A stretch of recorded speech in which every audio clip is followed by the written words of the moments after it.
Chennai மாநகராட்சியால் Broadway பேருந்து நிலையம் 1960ஆம் ஆண்டில் தொடங்கப்பட்டு 1964ஆம் ஆண்டு பொதுமக்கள் பயன்பாட்டிற்கு கொண்டுவரப்பட்டது.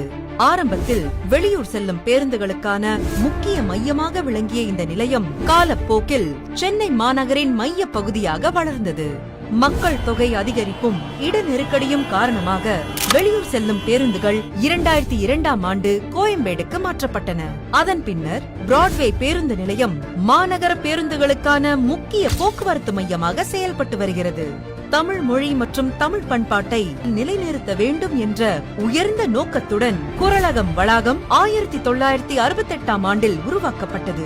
காலத்தின் மாற்றங்களையும் நகரின் வேகமான வளர்ச்சியையும் கருத்தில் கொண்டு நகரின் போக்குவரத்து நெரிசலை குறைக்கும் நோக்கில் பன்முக போக்குவரத்து வசதிகளுடன் கூடிய பிராட்வே பேருந்து நிலையம் மற்றும் குறளகம் தற்போது நவீன வசதிகளுடன் கட்டமைக்கப்பட உள்ளது. இந்த மாபெரும் திட்டம் மாண்புமிகு தமிழ்நாடு முதலமைச்சர் அவர்களின் உத்தரவின்படி பெருநகர சென்னை மாநகராட்சி மற்றும் சென்னை பெருநகர் வளர்ச்சி குழுமம் மற்றும் தமிழ்நாடு அரசின் நிதி உதவியுடன் ரூபாய் 822.70 கோடி மதிப்பீட்டில் செயல்படுத்தப்படுகிறது. உயர் நீதிமன்ற மெட்ரோ நிலையம் மற்றும் கோட்டை புறநகர் MRTS ரயில் நிலையங்களை ஒருங்கிணைக்கும் வகையில் பன்முக போக்குவரத்து வசதிகளுடன் கூடிய பிராட்வே பேருந்து நிலையம் மற்றும் குறளகம் அமைக்கும் இந்த திட்டம் சென்னை மெட்ரோ சொத்து மேலாண்மை நிறுவனம் மூலம் நவீன நகர்ப்புற திட்டமிடல் அடிப்படையில் வடிவமைக்கப்பட்டுள்ளது.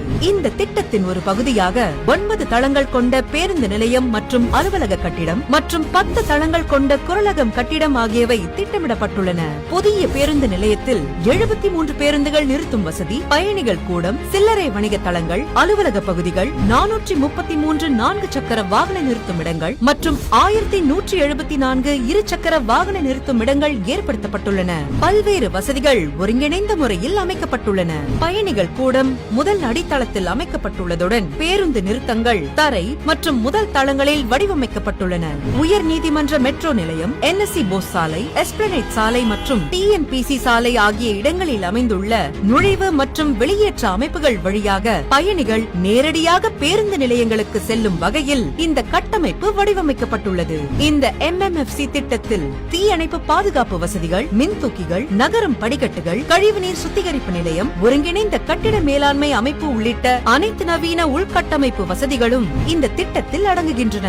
இத்தகைய சிறப்பு மிக்க ஒருங்கிணைந்த பன்முக போக்குவரத்து வசதிகளுடன் கூடிய பிராட்வே பேருந்து நிலையம் மற்றும் குறளகம் அமைக்கும் பணிகளை இன்று அடிக்கல் நாட்டி துவக்கி வைத்த மாண்புமிகு தமிழ்நாடு முதலமைச்சர் அவர்களுக்கு எங்களது நெஞ்சார்ந்த நன்றியை தெரிவித்துக் கொள்கிறோம்.